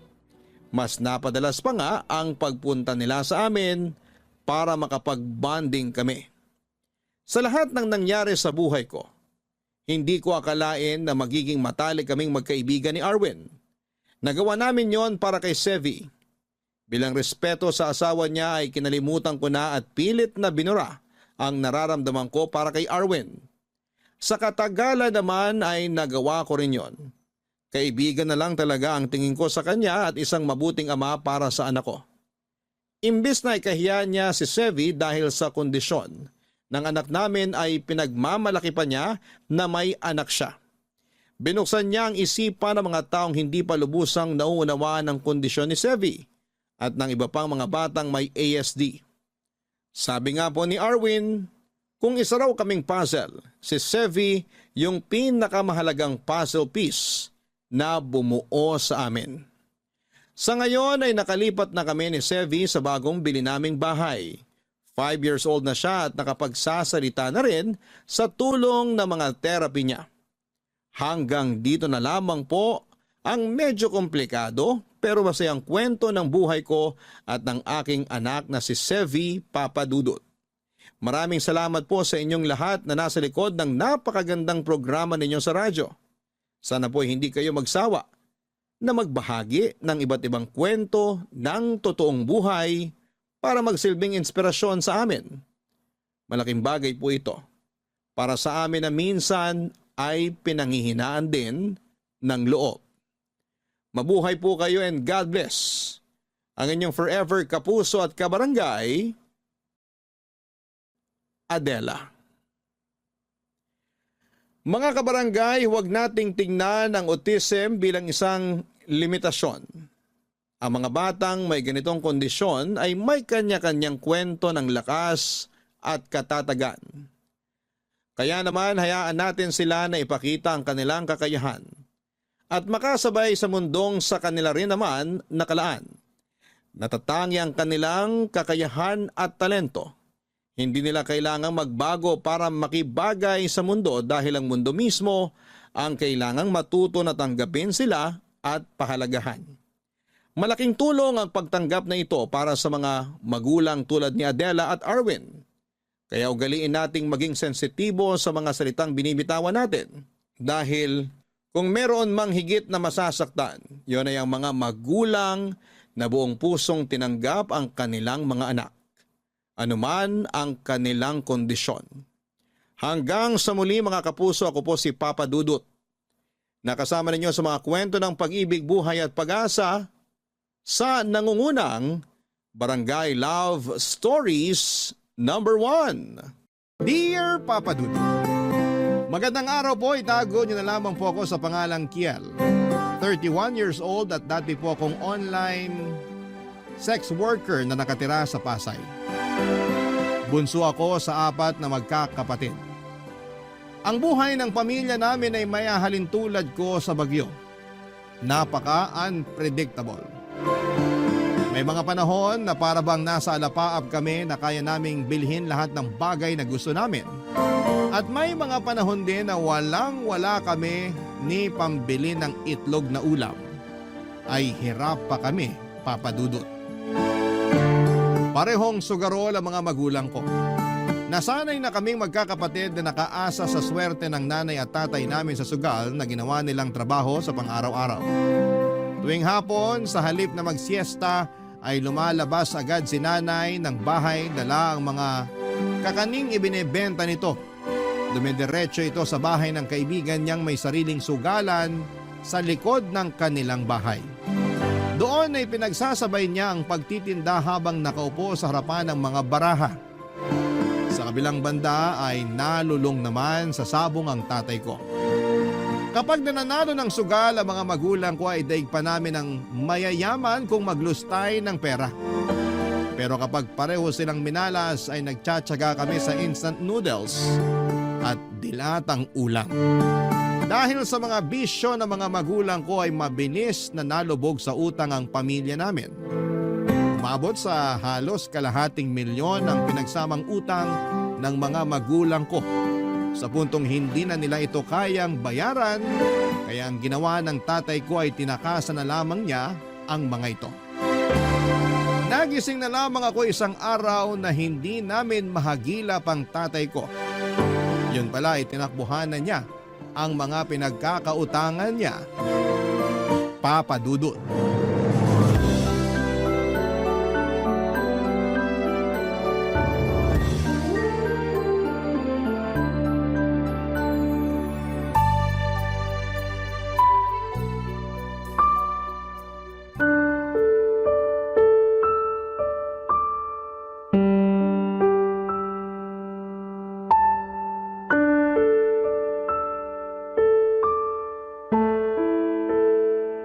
So ano? Wala ka pa bang balita tungkol sa tatay mo? Wala pa eh. Ni Honey ho, wala man lang siyang paramdam. Kahit sabihin lang niya sa amin kung buhay pa ba siya o hindi na. Ano ba kasi nangyari? 1 buwan na siyang hindi umuwi ah. Baka naman may pinagtataguan. Ganun na nga. Sa dami ng utang niya, naisip na lang siguro niyang solusyon sa problema niya, umalis, magtago at iwan sa amin yung patong-patong niyang utang. Hirap niyan, pre. Mahirap talaga. Kami na ngayon yung binubulabog ng mga naniningil sa kanya. Biruin mo, kada araw nasa 3 hanggang 4 ang nagpupunta sa bahay para maningil sa kanya. Hindi na nga makalabas si nanay dahil dun eh. Sinubukan mo na ba siyang hanapin sa mga kaibigan niya? Sa probinsya niyo? Tumawag na kami sa lola namin sa probinsya, wala raw siya doon. Maging sila nag-aalala na rin dahil hindi raw nagpaparamdam sa kanila si tatay. Nagpunta na rin kami sa mga kumpare niya, pati sa mga kaibigan niya sa sabungan. Pero wala rin silang balita kay tatay. Maging sila nga hinahanap si tatay kasi may utang din siya sa kanila. Hindi niyo ba sinubukan mag-report sa pulis para matulungan nila kayo? Bakit naman idadamay ang mga pulis? Hindi naman nawawala si tatay. Nagtatago yun kaya sa halip na hanapin, baka huliin pa yun sa dami ba naman ng utang niya. Hindi, sa pagkakaalam ko, wala namang nakukulong sa utang eh. Talaga? Bakit naman? May nabasa kasi ako sa Facebook tungkol dyan. Kasi pati yung tita ko, nagkautang din nun sa Ola. Ano naman yung Ola? Online lending apps. Nagpatulong siya sa barangay noon kasi tinatakot na siya ng mga kolektor. Pero ang sabi sa kanya, bawal mang threat ang mga kolektor. Hindi rin totoo yung mga panakot nilang makukulong siya kasi nasa batas yun na bawal ikulong ang mga taong hindi nakakapagbayad ng utang. May ganun pala? Oo, pero syempre kapag tinakbuhan mo yung utang mo, hindi ka talaga tatantanan ng mga nangongolekta. Gagawin nila lahat para makuha nila pabalik yung perang inutang mo. Yun na nga ang pinagdadaanan namin ngayon eh. Stress na si nanay kasi pati mga kamag-anak namin, kinokontak na rin ng mga kolektor. Napost na nga sa Facebook si nanay at tatay eh. Hiyang-hiya na si nanay. Wala na rin gusto makipaglaro sa kanya ng tongits dahil sa nangyari. Alam mo kung anong mas malala? Ano? Pati trabaho ko natuntun na rin nila. Lagi nila akong pinupuntahan doon para hanapin si tatay. Araw-araw yun, walang mintis. Napagalitan na nga ako sa trabaho eh. Ang gusto nila, ako na lang ang magbayad sa utang ni tatay kasi ginawa rin niya akong co-maker sa mga utang niya. Ano naman yung co-maker? Yung kapag umuutang yung isang tao, may 2 o 3 silang co-maker para kapag hindi nakapagbayad ng utang yung taong umutang, obligado yung mga co-maker na bayaran yung utang, lalo na kung hindi nagpaparamdam yung nakautang.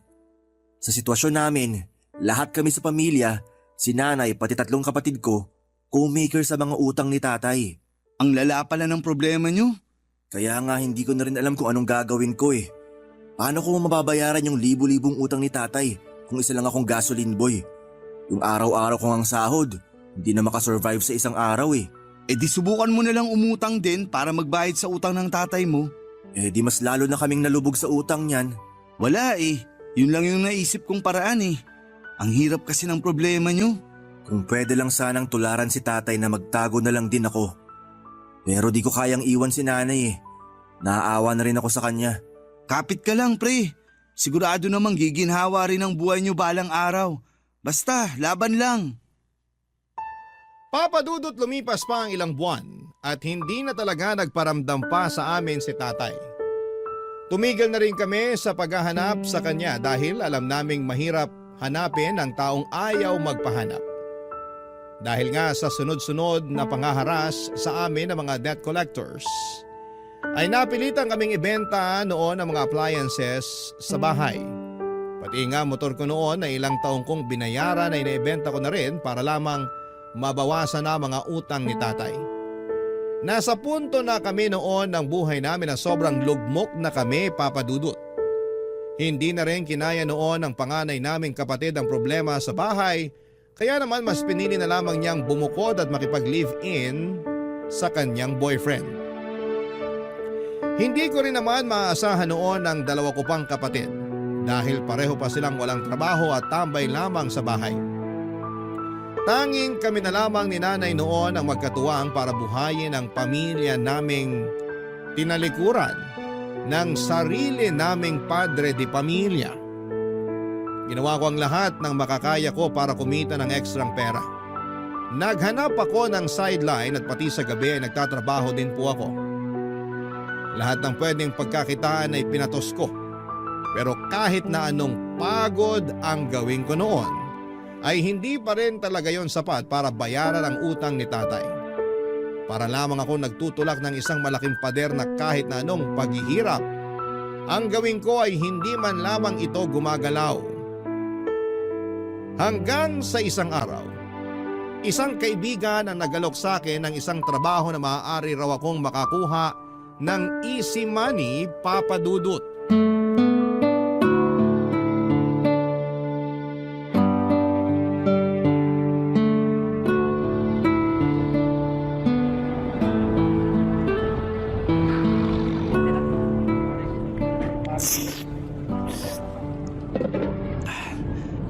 Kakainin mo pa ba yan? Ha?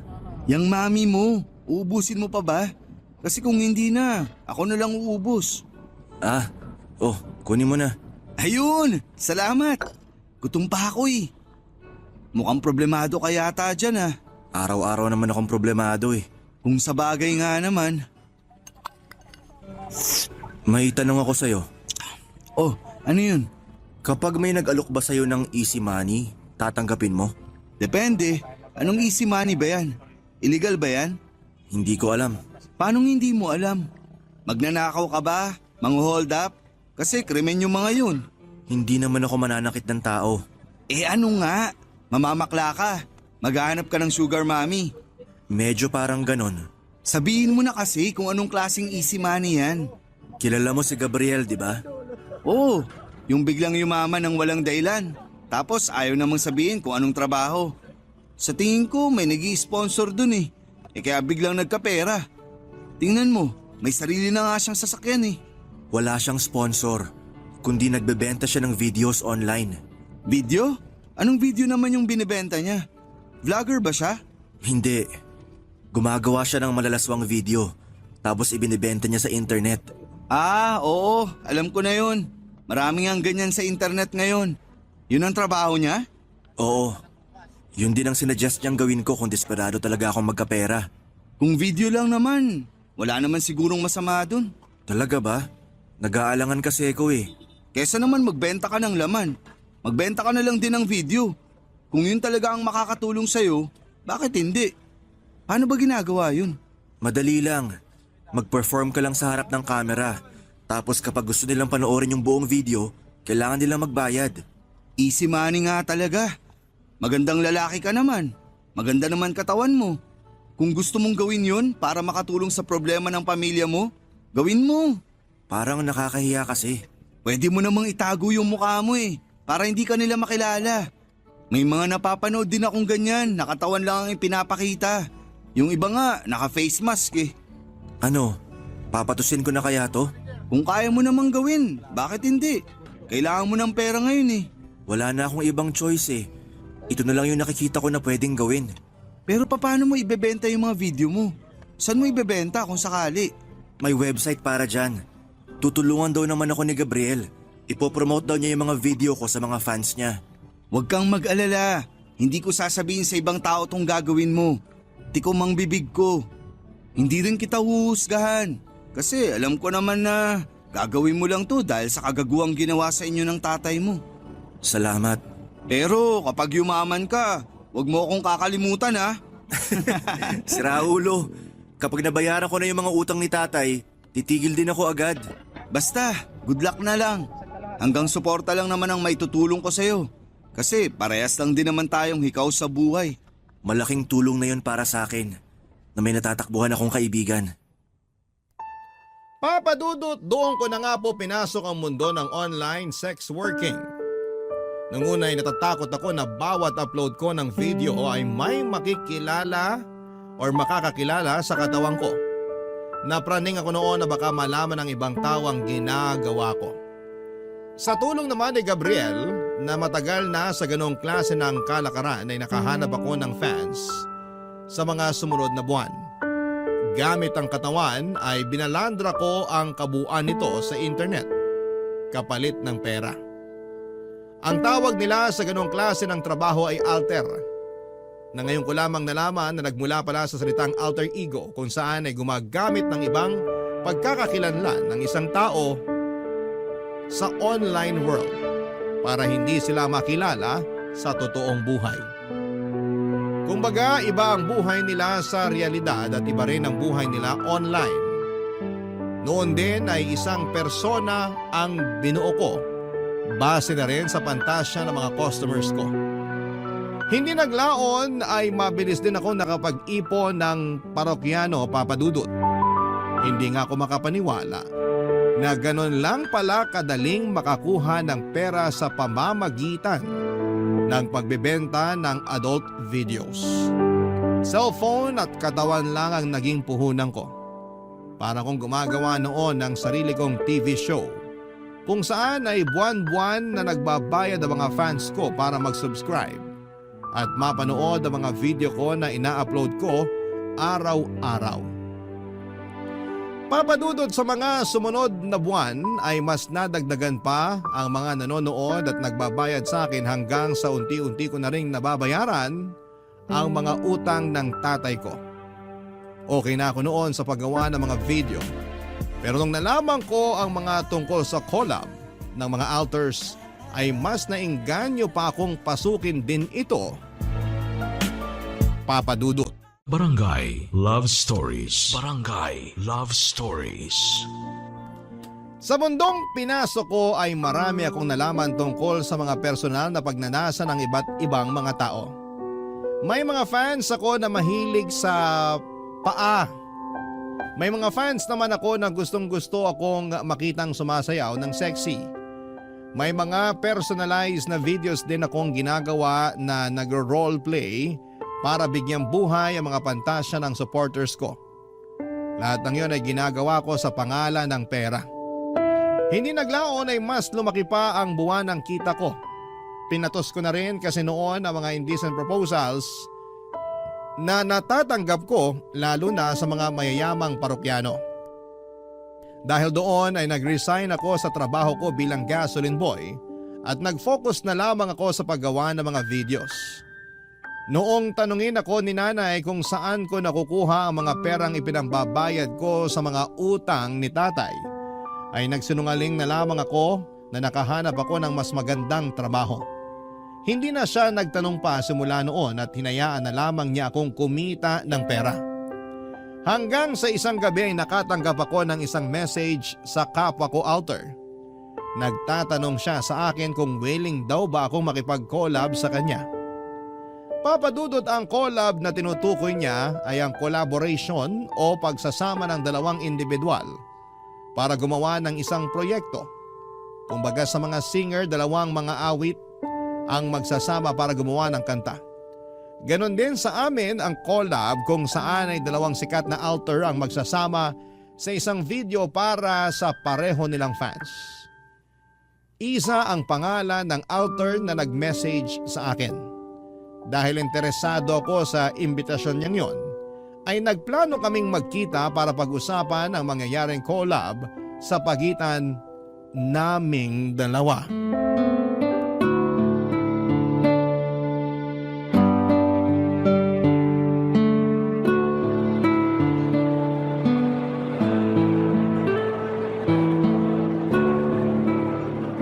Excuse me, ikaw ba si Kiel? Ikaw lang yung nakasuot ng green na varsity jacket dito eh. Ako nga. Ikaw si Isa? Oo. Matangkad ka pala ha? Sa mga video mo kasi kung hindi ka nakaupo, lagi kang nakahiga. Teka, nakasubscribe ka sa akin? Oo. Na-curious ako sa'yo kasi maraming bumabanggit sa pangalan mo. May pa-poll kasi ako sa channel ko kung sinong alter ang gusto nila makakollab ko. Ikaw yung may maraming boto kaya pinanood ko yung mga video mo. Hanggang solo ka lang pala? Never mo pang na-try makipag-collab? Hindi pa eh. Natatakot ako makipagkita sa ibang alter. Tsaka mas safe na rin yung mag-isa lang ako. Mas marami kang makukuhang fans kapag nakipag-collab ka. Mas madidiscover ka ng ibang tao. Ayaw mo ba nun? May mga ilang nag-invite na rin sa akin noon na makipag-collab kaso puro lalaki. Hindi ako pumapatol sa lalaki kaya hinindian ko sila. Ikaw lang ata yung unang babae na nag-message sa akin. Kaya pala nakipagkita ka kahit hindi ka naman nakikipag-collab. So, ibig bang sabihin ito, G ka? Ano ba? Paano bang gagawin natin? Gawin natin kung ano yung gusto mapanood ng fans. Kung ano yung ginagawa ng babae at lalaki sa kama, yun lang yun. Ang kaibahan lang, naka-video tayo. Paano yan? Hindi ako nagpapakita ng mukha eh. Baka makilala kasi ako ng ibang tao. Huwag kang mag-alala, pwede naman nating i-blur yung mukha mo eh. Pwede ka rin magsuot ng mask para masigurado. Wala ka bang ibang pagkakakilanlan? Kung may tattoo ka o balat sa katawan, pwede nating lagyan ng plaster yon kung sakali. Wala naman. Wala akong tattoo at balat. Okay, edi good. Magsuot ka na lang ng mask para hindi ka makilala ng mga tao. Ano, Gina? Paano naman yung hatian kung sakali? Walang hatian. Ipopost mo yung video natin sa channel mo. Ipopost ko rin yung sa akin sa channel ko. Sa iyo yung makukuha mong pera, akin naman yung sakin. Basta ba tulungan mo ako mag-promote, tutulungan din kita mag-promote. Ganun lang. Ano, payag ka? O sige, Pero may kondisyon ako ha. Ano yun? Kailangan mo muna magpa-test para malaman ko kung safe ka. Mahirap na. Baka may sakit ka pala na hindi mo alam, mahawaan mo pa ako. Sige, yun lang naman pala eh. Hindi bale, gagamit din naman tayo ng protection kaya safe na safe tayo. So, okay na. Wala nang bawian ha. Oo, sigurado na ako. Saan tayo magvi-video? Pwede ba sa inyo? Hindi pwede. Kasama ko mga kapatid at nanay ko sa bahay. Paano ka nakakagawa ng video? Kapag walang tao sa bahay o tuwing madaling araw. Okay. O sige. Sa apartment ko na lang natin gawin yung video. Ikaw na lang ang pumunta doon. Teka, tigasan ka ba? Paranaque. Sasend ko sa yung address ko mamaya. Kailan ka pala available? Anytime pwede naman ako. O sige. Mag-set na lang ako ng schedule. Tapos message na lang kita. Gamitin na lang natin yung equipment ko sa bahay. Ako na rin mag-i-edit para mas maganda yung video. Ikaw ang bahala. Wala ka na bang ibang tanong? Alis na ako. Ayaw mo bang kumain na muna tayo? Next time na lang. Kailangan ko pa mag-prepare. May client ako mamaya. Okay, sige. Kung ganun, wala na. Kita-kits na lang? Okay, sige. Mag-ingat ka. Ikaw din.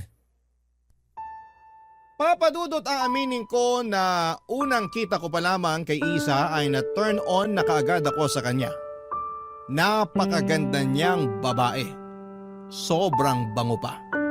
Para siyang bulaklak na masarap pitasin. Maputi siya at maganda ang kanyang katawan. Para siyang sexy star na napapanood sa mga pelikula. Hindi ko yon inaasahan dahil dami account lamang ang ginagamit niya sa pagme-message sa akin noon. At wala itong ibang picture maliban sa isang cartoon character. Matapos nga ang pagkikita namin ni Isa ay nag-subscribe ako sa channel niya at pinanood ko ang mga video niya. Napaka-wild niya sa mga video niya. Taliwas na taliwas ito sa mga maamon niyang mukha na parang hindi makabasag pinggan. Ibang-iba siya noong nagkausap kami at noong nasa harap na siya ng kamera. Nagulat din ako sa dami ng subscribers niya. Bawat video niya ay umaabot ng libo-libong views.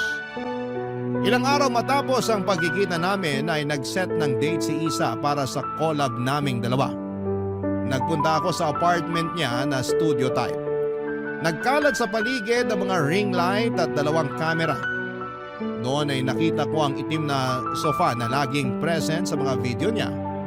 Maliban sa kama ay doon kasi niya karaniwang ginagawa ang mga video na ipinopost niya online. Bago kami gumawa ng video ay nag-live pa noon si Isa kasama ako para i-announce ang upcoming collab naming dalawa sa kanyang mga fans. Noong time na yon ay sobrang dami ng taong nagpapadala sa kanya ng virtual gifts na pwedeng ipamalit sa pera. May mga request din ng fans nila na ginawa namin tulad ng kiss sa harapan ng kamera at kung ano-ano pa. Pagkatapos noon ay saka namin ginawa ang video na umabot ng halos 1 oras.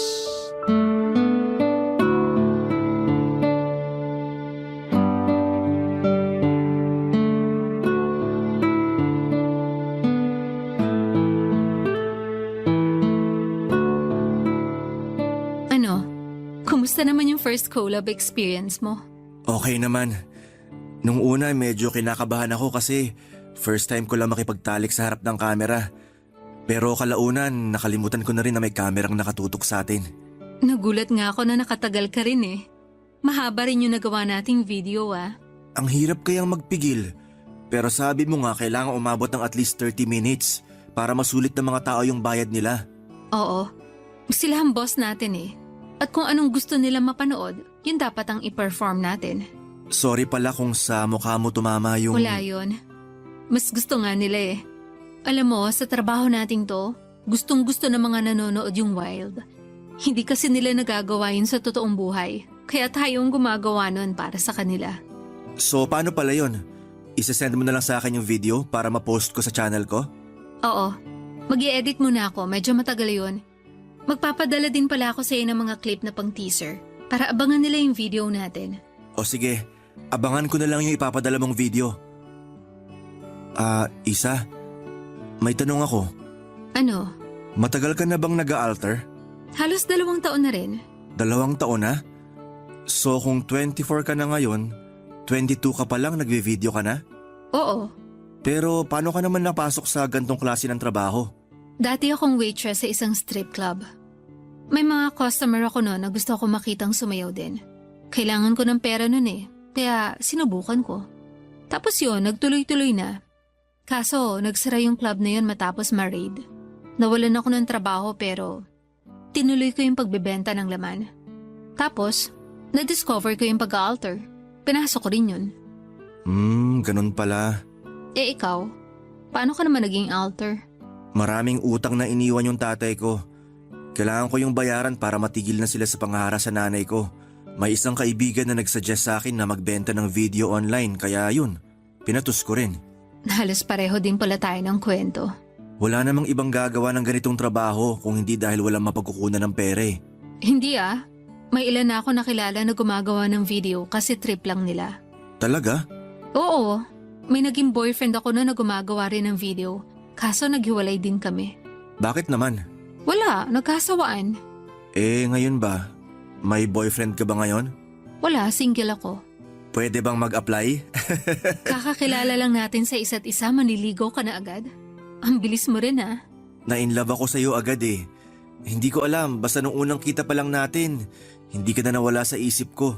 Talaga? Seryoso ka? Gusto mo talaga ako maging girlfriend? Bakit naman hindi? Sigurado ka ba dyan?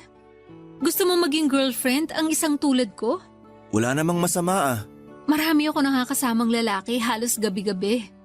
Okay lang sa'yo yun? Naiintindihan ko naman na trabaho lang yung ginagawa mo eh. Pareho tayo ng ginagawa kaya maiintindihan kita. Iba ka rin ha? Yung ibang lalaki, kapag nalaman nila kung anong trabaho ko, umaayaw agad sila. Yung iba naman, gusto lang ako ma-experience, kaya kunwari, nandiligaw sila. Iba ako sa kanila kasi nauna na kitang natikman. Okay, sige. Anong sige? Ligawan mo ko. Kapag nagustuhan kita, sasagutin kita. Talaga? Wala namang mawawala eh. At yun na nga po ang ginawa ko, Papa Dudut. Niligawan ko si Isa habang ginagawa yon ay nagpatuloy ang collaboration naming dalawa.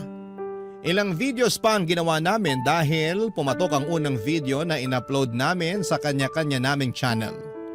Hindi nga nagtagal ay sinagot din ako ni Isa at nakilala kaming dalawa bilang magkasintahang alter. Sobrang successful ng partnership namin noon sa puntong tumatanggap na kami noon ng live audience. 2 buhay ang meron kami noon. Ang buhay na normal na tao at ang buhay ng isang alter. Ipinakilala ko si Isa sa pamilya ko at hindi naman siya nakilala ng mga kapatid at nanay ko bilang babaeng nagbebenta ng videos online. Noong nagtagal, ay lumipat ako sa apartment ni Isa at nagsama kaming dalawa. Unti-unti ay mas yumabong pa ang buhay naming dalawa. Nabayaran ko na rin ang mga utang ni tatay dahil sa trabaho namin yon. Ang sabi ko sa sarili ko noon, kapag bayad na ang utang ni tatay ay titigil na ako. Pero nasanay na ako sa buhay ko bilang isang alter, kaya naisipan kong ituloy-tuloy na lamang ito. Maaring hindi gusto ng ibang tao ang trabaho namin ni Isa pero hindi namin ito maiiwan-iwan dahil ito na lamang ang nagbibigay sa amin ng magandang buhay. Pero kapalit ng malaking pera na natatanggap namin, Papa Dudut, sa ginagawa namin ay hindi ko po inaasahan. Na yun din pala ang sisira sa pinagsamahan namin ni Isa. Barangay Love Stories. Barangay Love Stories. Papa Dudut, alam kong nangako ako kay Isa na tatanggapin ko ng buo ang trabaho niya. Pero hindi ko alam na hindi ko rin pala ito mapaninindigan. Sobra kasing lumalim na ang nararamdaman kong pagmamahal para sa kanya sa puntong nagsimula na akong magselos sa mga lalaking nakakasama niya. Kung ako ay hanggang video lang ang ginagawa ko, si Isa ay malawak ang trabaho niya. Maliban sa paggawa ng mga video ay nag-i-escort din siya. Sumasama siya sa mga lalaking binabayaran siya para sa isang gabing pang-aliw. Nung una ay natanggap ko naman ang trabahong yun ni Isa. Alam ko na gano'n na talaga ang ginagawa niya bago ko pa siya ligawan. Pero dumating ang relasyon namin sa puntong nawawala na siya ng oras para sa akin. Lagi siya noong nasa labas. Gabi-gabi siyang umaalis para makipagkita sa mga kliyente niya. Lagi siyang tutok sa cellphone niya para maghanap ng collab at tumanggap ng mga indecent proposal sa kanya, Papa Dudut. Para bang pakiramdam ko noon ay nawawala na ang init ng relasyon namin. Malimit na lang din kasi kami noong gumagawa ng video na magkasama.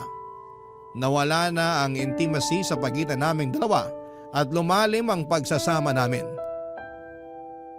Ang dating malalim na pagsasama ay unti-unting lumalamlam.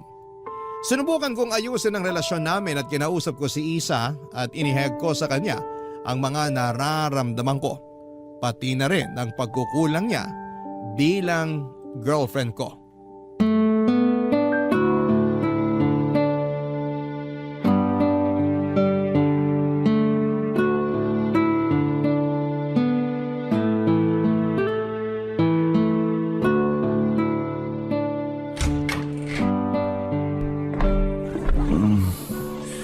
Uuwi mo lang?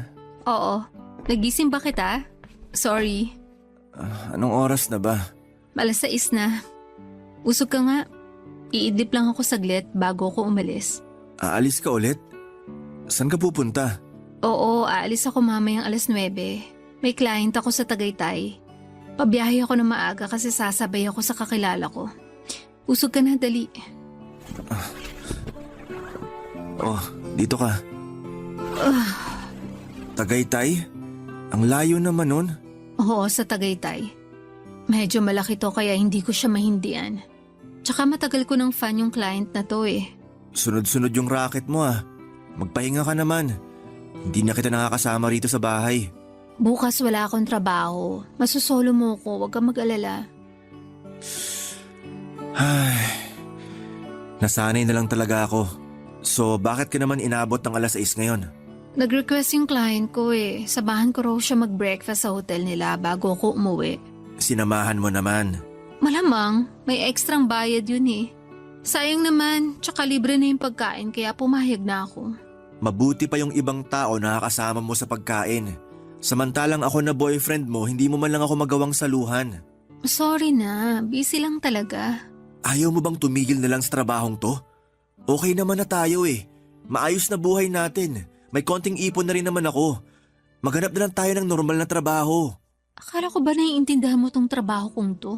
Oo, naiintindihan ko naman. Pero ito na ba talaga yung gusto mong buhay? Ayaw mo bang bumuo ng panibago kasama ko? Ayaw mo bang lumagay na lang sa tahimik? Yun ba ang gusto mong mangyari kaya hindi ka na gumagawa ng video? Oo, sana. Sige, gagawin ko yung gusto mo. Talaga? Oo. Kung gusto mong tumigil na ako sa ginagawa ko, gagawin ko. Hindi nga. Oo nga. Mahal kita eh. Kaya kung gusto mong tigilan ko na to, gagawin ko para sa'yo. Paano yung mga client mo? Tatapusin ko lang yung mga nakabook sa akin tapos magpapaalam na ako sa kanila. Salamat at naiintindihan mo ako. May gusto ka pa bang ibang sabihin na bumabagabag sa isip mo? Wala na. Okay. So kung titigil na tayo dito, ano magiging trabaho natin? Nakapagtapos ka naman, di ba? Sigurado ako mabilis ka lang makakakuha ng trabaho. Ang totoo niya, naghahanap na nga ako ng trabaho ko eh. Talaga? Saan naman?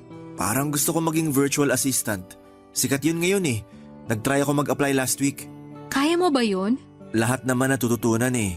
Mukhang maganda nga yun na trabaho. Balita ko malaki din ang kita dyan eh. Kaya nga ako nagkaroon ng interest dun eh. Sana pala rin. Sana nga. Basta, nandito lang ako para suportahan ka. Ikaw rin.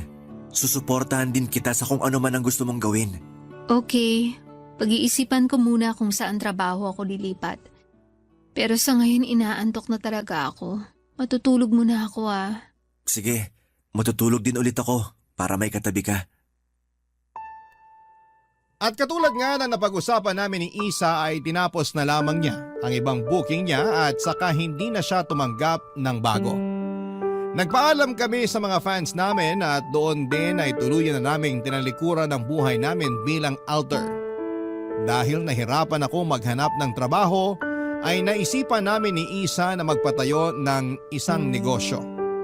Gamit ang ipon namin ay bumuo kami ng isang coffee shop na siyang naging source of income namin. Sa unang pagkakataon ay nakapamuhay kami ni Isa na parang normal na tao. Nakapag-focus kami sa isa't isa at nagpatibay sa relasyon namin yun. Dream come true para sa akin na makasama ko ang taong minamahal ko. Natutuwa ako na sabay naming binuo at binago ang buhay namin, Papa Dudut. Tumagal ang tahimik naming buhay ni Isa ng 1 taon. Maayos naman ang naging takbo ng relasyon namin. Naging maganda rin ang outcome ng negosyo. Walang naging problema sa pagsasama naming dalawa. Hanggang sa isang araw ay nahuli ko na labang si Isa na may tinatago palang sekreto mula sa akin. Papa Dudut, hindi pala siya tumigil sa pagiging escort niya. Nabasa ko ang lahat ng mga convo niya sa kanyang kliyente nung hindi na niya na-log out ang account niya sa laptop na gamit namin. Lumubog ang puso ko noong nalaman kong patuloy pa rin palang nakikipagkita si Isa sa ibang lalaki. Nang gabing yon ay isang matinding away ang namagitan sa aming dalawa, Papa Dudut.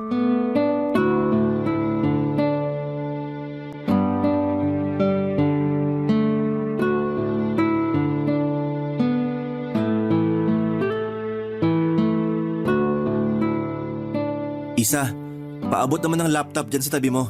Mag-i-inventory lang ako. Heto. Ay, teka sandali lang. Bakit? Wait lang, may aayusin lang ako dito sa laptop. Amin na, para matapos ko na tong ginagawa ko. Sandali. Ano bang ginagawa mo dyan? Nagla-logout ka sa account mo, no? Ha?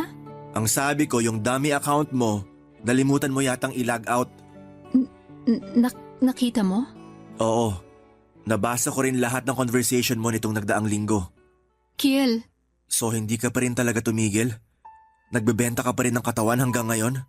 Kailangan natin ng pera eh. Anong kailangan? May negosyo na tayo na pinagkukunan ng pera. Bakit kailangan mo pang magbenta ng laman? Kailangan ba talaga natin ng pera o kailangan mo ng pera? Para sa atin din naman tong ginagawa ko eh. Ha? Paano? Anong paano? Mahal ang renta natin dito sa apartment. Simula nung mag-decide kang lumipat tayo. Mahal din ang renta ng pwesto ng coffee shop natin.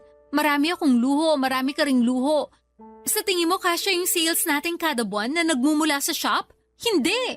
Anong pinagsasabi mo? Pinapalabas mo ba na ikaw ang bumubuhay sa atin, ganon? Na yung pagiging escort mo, yun ang nagbabayad sa mga gastusin natin? Totoo naman eh. Eh di sana sinabi mo sa akin na hindi sapat yung coffee shop para sa gastusin natin. Para nakapaghanap ako ng maayos na trabaho. Hindi yung babalik ka na lang sa dati mong gawi. Wala na tayong magagawa, nangyari na. May magagawa pa tayo. Pwede kang tumigil sa ginagawa mo. Isa naman. Akala ko bang okay na tayo? Akala ko ba tapos na tayo sa buhay na yan? Tapos malalaman ko, nakikipagkita ka pa rin pala sa iba't ibang lalaki? Marami akong pangangailangan. At kailangan ko ng pera para matustusan yung mga pangangailangan kong yun. Ibig sabihin ayaw mo talagang tumigil? Ayoko. Magalit ka na kung magalit. Itutuloy ko tong ginagawa ko dahil dito ako nakakakuha ng pera. Tatapatin na kita. Hindi sapat tong buhay natin na to. Hindi ako satisfied sa buhay na binibigay mo, kaya ako na ang gumawa ng paraan. Mas mahalaga yung mga pangangailangan mo kaysa sa relasyon natin? Kaysa sa akin? Oo, yun ang totoo. So kaya mo akong iwan para sa trabaho mong yan? Huwag mo akong papiliin, Kiel. Hindi pwede. Kailangan mong mamili. Ako o yung trabaho mo? Kiel, Isa, ako o yung trabaho mo? Alin ang pipiliin mo? yung trabaho ko. Ito ang gusto ko. Wow! Ganon-ganon na lang? Kaya mo akong iwan para sa pansariling interes mo? Pinapili mo ko eh. Kaya pinili ko yung mas gusto ko. Kiel, totoong buhay to. Hindi drama na pwedeng dayain dahil lang mahal natin ang isa't isa.